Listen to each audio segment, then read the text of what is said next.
Hello again, everyone. This is American Idioms Part 62. This is the 62nd video in my American Idioms series, and like the others, I'll present 5 idioms to you numbered 306 to 310. But first, I'll give you a chance to guess their meanings. Then I'll give you the answers along with an additional example for each new idiom. I also recommend that you pause the video at each question to give yourself some extra time to think of the answers. So, are you ready? Okay, here we go. Number 306. To ghost someone. And the example is, that guy that my cousin went out with last week kept texting her, so she had to ghost him. Can you guess the meaning?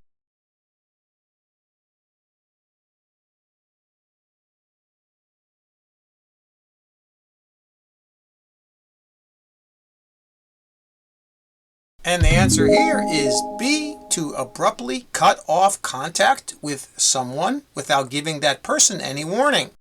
And that's what happened in our example, where this person's cousin looks like she was seeing someone that she didn't like, and then she just ghosted him, as we say. She just cut off all contact with him.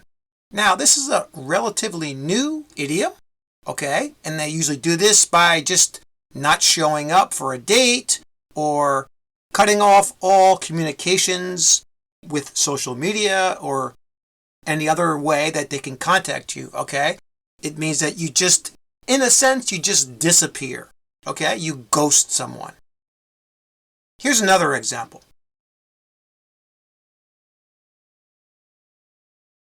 My friend Andrew is in a lot of trouble at work.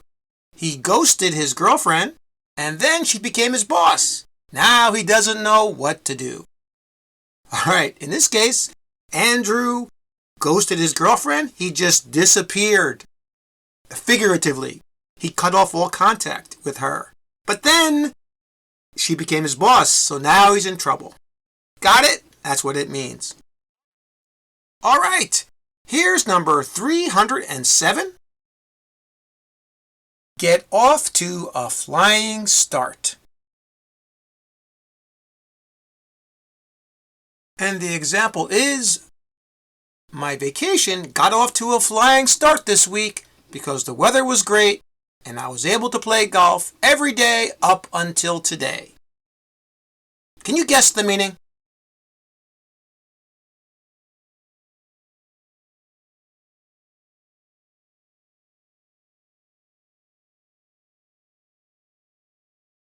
And the answer here is C, to have a very good start to something.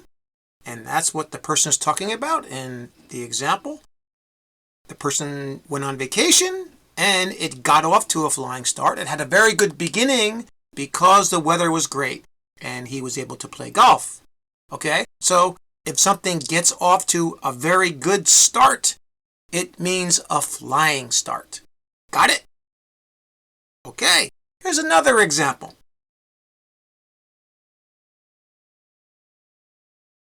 With some early sales of their new product, the company got off to a flying start. In the first month, it began doing business abroad. All right, same kind of a situation here where there was a good start to something. In this case, it was their venture abroad, right? They were probably selling abroad for the first time in their company, and the early sales got them off to a flying start. They had a very good beginning. Got it?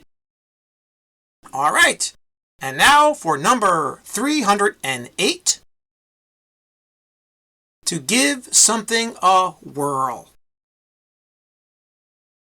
And the example is, I've always enjoyed watching people water ski, so I think I'll give it a whirl next year on my summer vacation. Can you guess the meaning?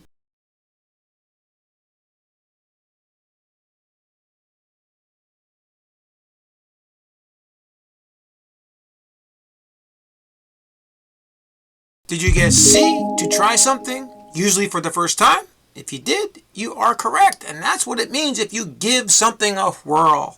In our example, the person is going to try water skiing for the first time. They like to watch it, so they're going to give it a whirl on their summer vacation. Okay, they're going to try it for the first time. Here's another example.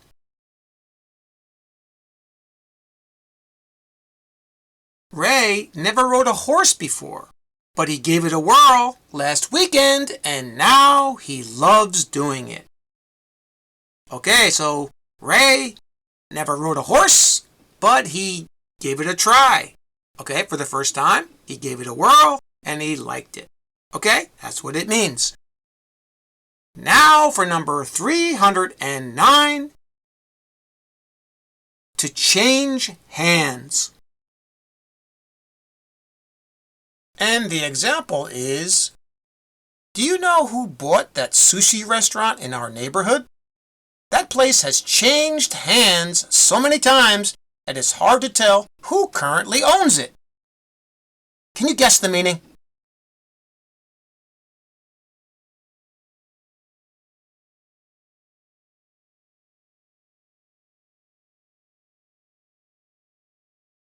And the answer here is B, to be acquired or bought by another person or group.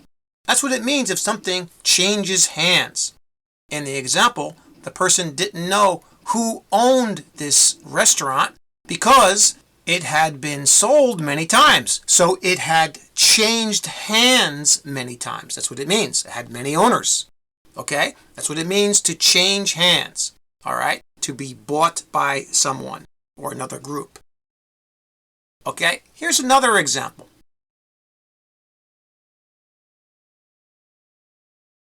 The property went into foreclosure last year, and it has changed hands several times since then.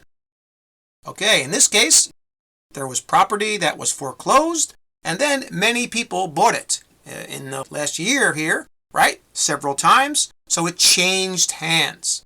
Okay, a person or a group bought it and then sold it again. Okay, it changed hands.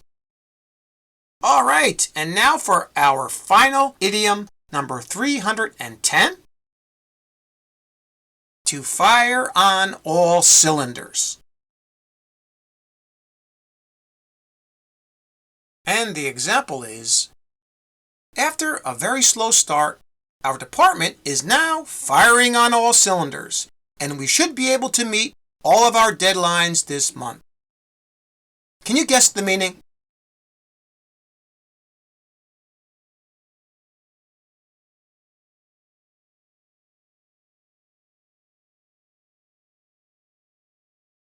Did you guess A, to have everything working at full capacity? If you did, you are correct. That's what it means. Okay? In our example, they're talking about how this person's department at work was firing on all cylinders, meaning that everything was working well or at full capacity.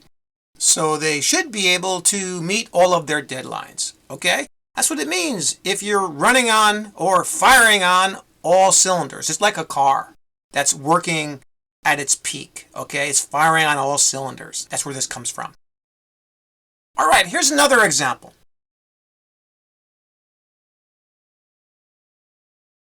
When our football team is firing on all cylinders, we can beat any team in our league. All right, they're talking about how when their football team, is playing at capacity, or if everyone on the team is working well together, they're firing on all cylinders, okay? They can beat any team in their league. That's all for this video. Thanks again for subscribing, and please like and share this video to support the channel. And if you want to be firing on all cylinders in English, keep practicing! See you next time.